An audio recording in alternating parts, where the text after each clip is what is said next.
Hello, I'm Michelle Takio Bende, Chief Hugger, Coach, and Consultant, founder of Happen Training and co-founder of MI Happen CIC.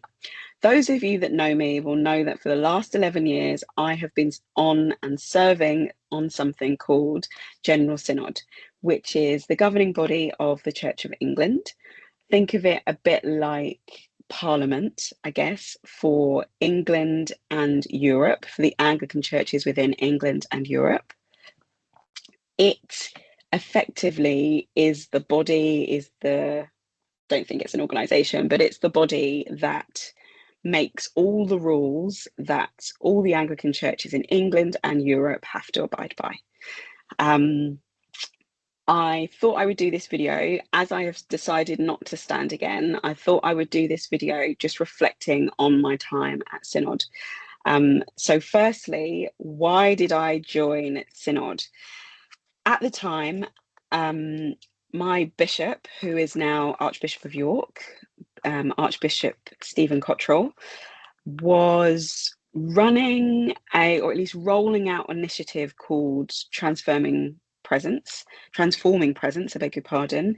And my background is management consultancy. And so, organizing change, rolling out change successfully is something that I have experience in.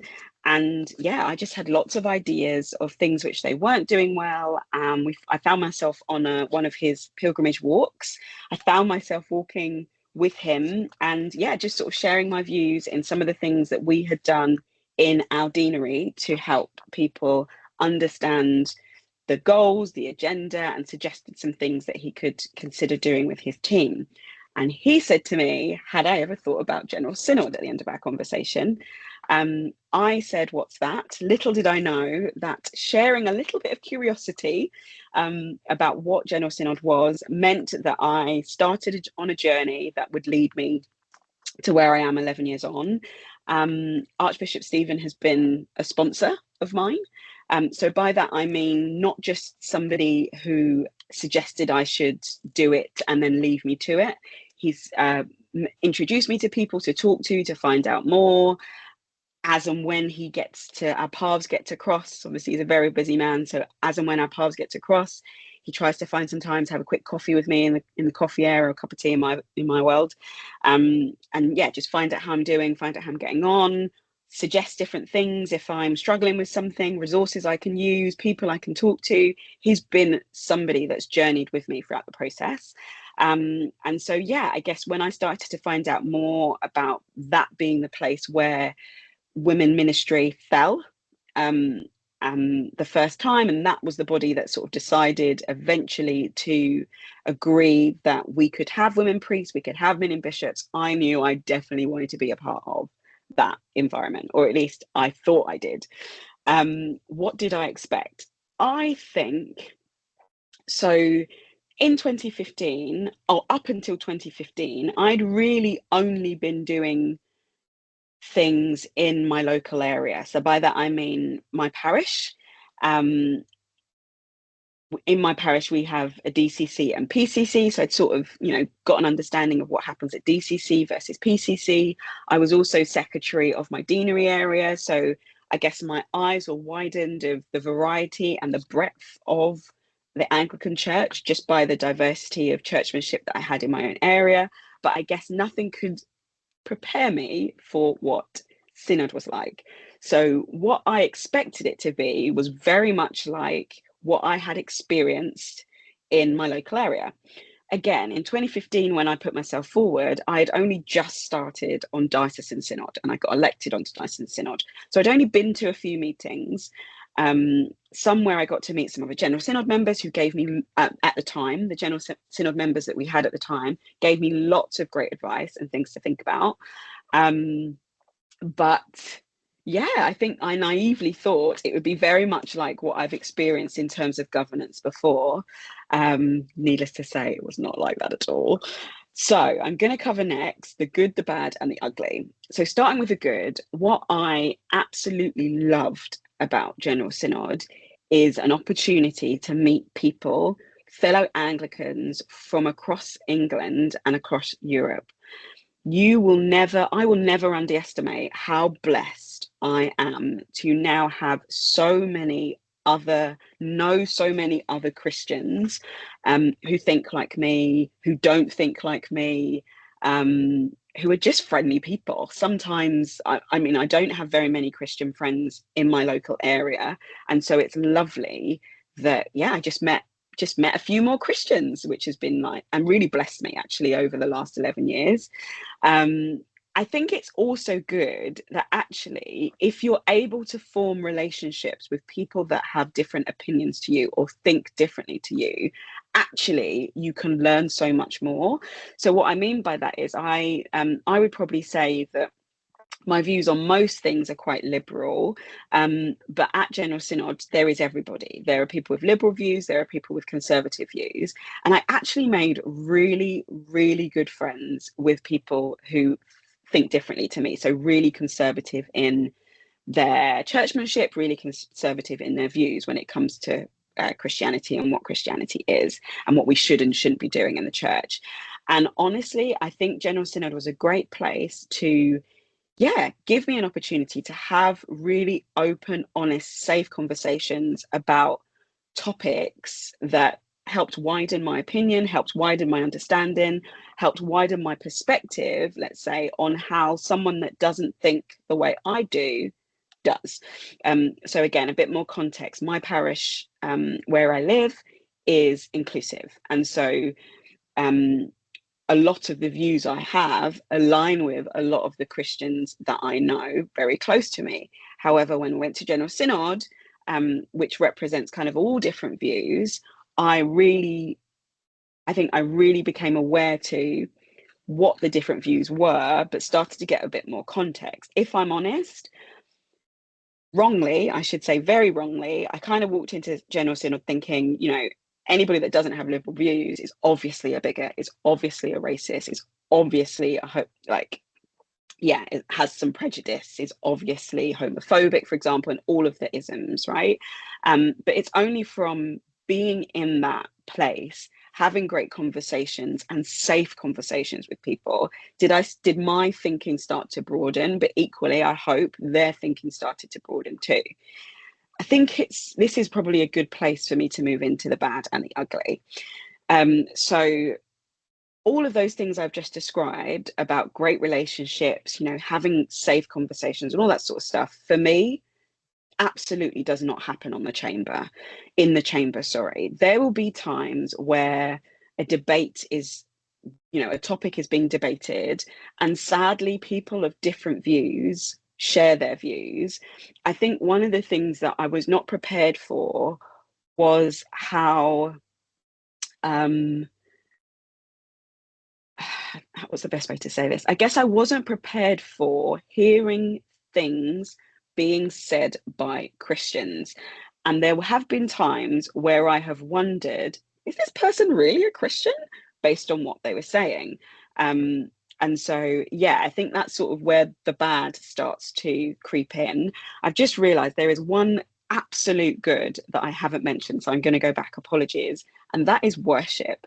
So I have never been in organization, governance, never been a part of governance other than in church, where you start with prayer and worship and you end with prayer and worship. Now, for those of you out there that are Christians, it is such a uplifting thing actually to remember why we're there. So in the morning, every morning starts with worship. It's not mandatory, but of course it's encouraged. And if I'm honest, I always try and get to worship, the worship at the beginning and the worship at the end, because for me, it reminds me why I'm there at the beginning of the day. Like, I'm there to further Christianity. I'm there to further the Church of England. And so worshiping at the beginning enables me to do that. Also at the end, for me, especially if the day has been bruising and the topics that we've been speaking about have been bruising, ending on worship reminds me that whilst I don't agree with everything I've heard, have really strong opinions about some of the things I've heard, we are there for Christ. We are there for Christianity. We are there for furthering, our faith. We are there for furthering the faith of England. We're there for furthering the faith of Europe. We're there to further the Anglican faith. And sometimes when you're bruised, when I've been crying in the chamber, which has happened a few times, sadly, more recently than others, it just sort of, how I described it when I cried in one of the items at Synod this time, when we had worship, it felt like God was giving me a hug, telling me it's okay, telling me that, it's sometimes it can be bruising, but he's journeying with me, he's still there, and yeah, there's still work to be done, Michelle. So I'm going to give you a hug. You need to dry your tears, you need to get some rest, you need to come back tomorrow and be ready to serve. And so, yeah, the worship is really something beautiful. And what I love particularly, which we don't always get, sadly, is the variety. So I go to what's the best way to describe it? I guess affirming Catholic church within the Church of England. And worship covers, so and by that I mean we typically, our worship is led by an organ or a piano, slow hymns, thoughtful hymns, but slow in tempo. Very few are there hymns that you can dance to.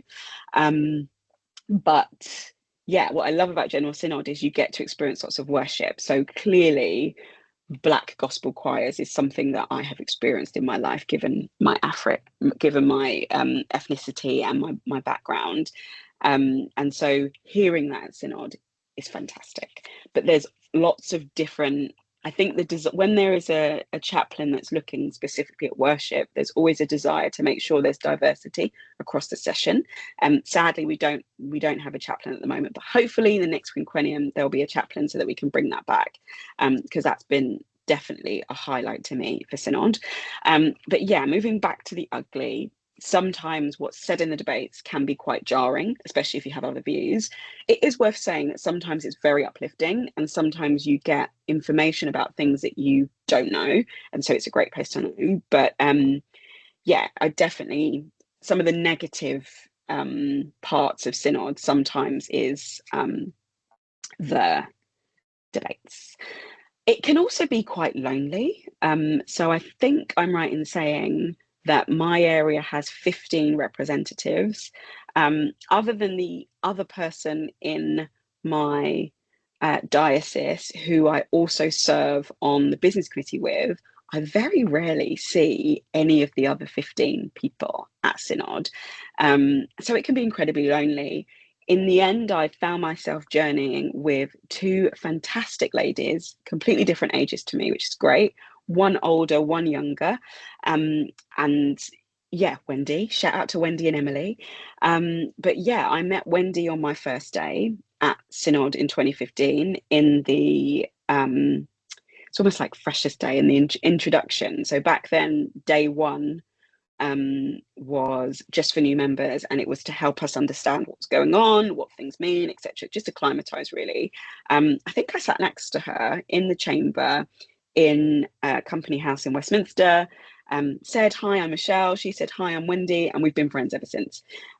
So she is from a completely different part of England to me. So again, it's a great thing about Synod, she's in a completely different part of the country to me, but we kind of only ever really catch up at Synod. You have the odd message in between the two sessions. So Synod meets in February and in July. So yeah, we'll have a couple of catch-ups, Christmas, birthdays and things in between. But we kind of have, when we're both on site doing Synod, we have we have an opportunity to kind of just catch up and be friends, but journey with. So by that I mean someone to have breakfast with, someone to have lunch and dinner with, someone to say, oh, did you miss, oh, I missed that, what does that mean, or never heard of that before, do you do that in your diocese? Like someone to really, really journey with throughout the whole thing. So yeah, Wendy for the first quinquennium 2015 to 2021, and the second quinquennium she's on as well, and then Emily from my last quinquennium, have just been pleasures to journey with. What else can I say? Another ugly slash bad are the cliques. So again, something that I wasn't expecting was how political things are at Synod. So by that I mean, let's say there's an item, let's say that people with similar sort of churchmanship don't feel that this item will further their churchmanship style. I was really surprised at how organized different groups within the Church of England were. So my first quinquennium, I made a deliberate, conscious decision to not join any groups. And that was because what I was noticing is, so some groups have badges or lanyards or like way to identify them as a group. And what I was finding was that people were avoiding each other if they identified that they were from a different group.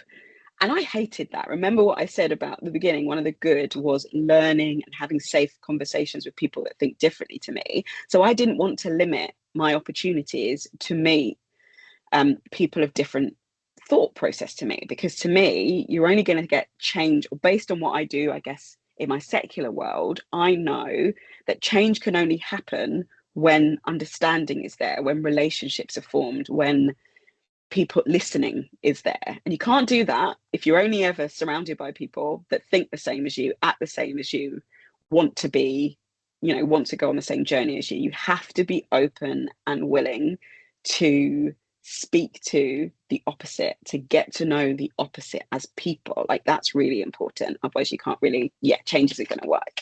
And so, the cliques that form and the strategizing that happens to block votes and people shouting standing orders to block things from coming through by voting by houses, like all of that stuff I was not expecting.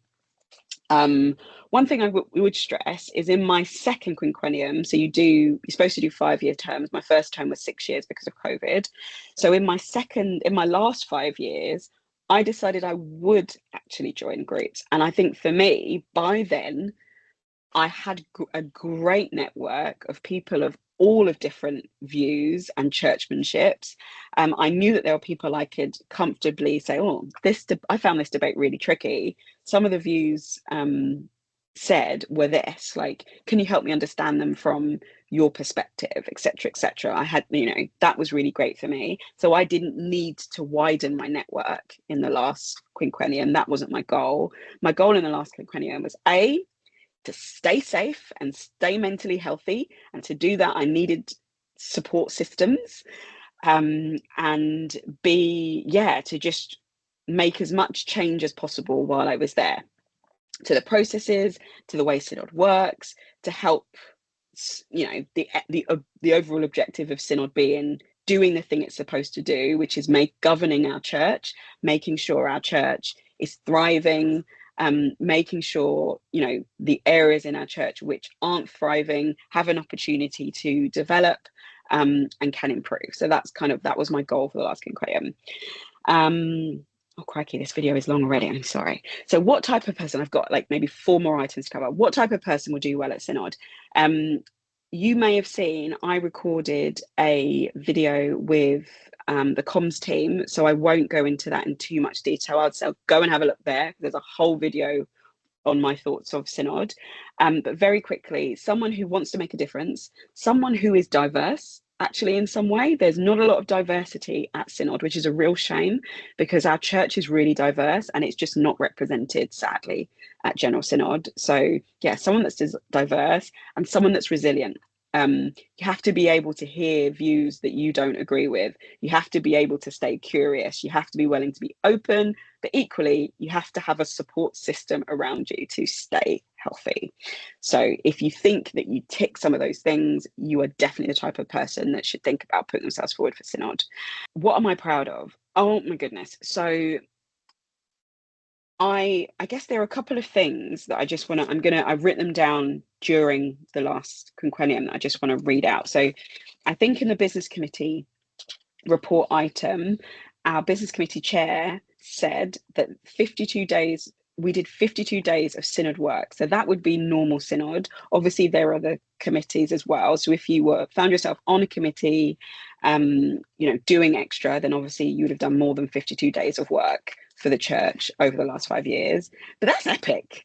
I'm really proud about that. I'm really proud that I gave my time, I gave my mental health sometimes. But yeah, time, effort, skills, prayer to furthering God's kingdom. That's really cool. I'm really proud of that. I'm really proud that we've moved away from maiden speeches and instead to debut speeches, which I think is more politically correct. I'm really proud that there are parent rooms at both York and Westminster where we meet. I'm really proud that we even have Zoom as an option for people, and the virtual experience has improved. I am super proud of being involved in the neurodiversity debate, the working class debate. I'm pretty sure we've had a disabilities debate. I'm pretty sure we've spoken about disabilities, but I feel like we also spoke about Down syndrome in particular at a previous session that I've been on. I'm proud that we spoke about looked after children, and that's given me lots of ideas of more ways I can serve and be a good Christian. I am so proud that on my watch we have the first ever woman Archbishop of the Church of England. Really, really proud to be a part of that. I'm really proud that I helped contribute to getting 5 global majority heritage brothers and sisters co-opted onto Synod to help with the diversity. Obviously, it would be lovely to have more of us, but I'm really proud of that. I'm also proud that we co-opted some young members. So we did have young members that in my first quinquennium. Sadly, I'm not sure everything behind it, but I know that scheme stopped. And we went through a few sessions where we didn't have any young people. So by that, I probably mean under 25. I think I'm considered young at Synod, and I'm 40 or nearly 40. So that's definitely a problem, because there's lots of fantastic young Christians in the Anglican Church that just need to be represented. So I'm really proud that we managed to co-opt some young people. Please God, may that continue. I'm really proud that I'm part of the anti-racism group. I am incredibly proud that we introduced new liturgy, so around same-sex liturgy. We have Creation in Christ liturgy and the 21 and liturgy to remember the 21 martyrs of Libya, where one of those were Ghanaian, which obviously I'm of Ghanaian descent, so I'm super proud about that. And net zero commitments, if you were following the last sessions, you'll know that it's unlikely that we're going to hit the net zero commitments that we made. However, progress has happened. And you know me, if you know anything about me as a coach, you'll know you've got to create goals in order to get somewhere. If you didn't have the goal, you probably never would have made the progress that you were aspiring to. So even if you don't hit the goal, it doesn't matter. That's not the real objective. The main objective is to get somewhere closer to the goal, or maybe even find out a new goal along the way. But progress is key. I think the last thing I'm really proud of actually is the global majority heritage WhatsApp group. So as I mentioned before, there are very few of us in Synod. Synod is a very lonely place, or can be a very lonely place if you don't have a community. And my first quinquennium was incredibly lonely from the perspective, even though I had the lovely Wendy and Emily, it was incredibly lonely for me from an ethnic perspective. I found myself building a friendship with a clergy member in London. Shout out to Father Andrew. And we sort of would WhatsApp each other during debates when things just didn't sound welcoming. Let's put it that way. Sounded racist, let's be honest.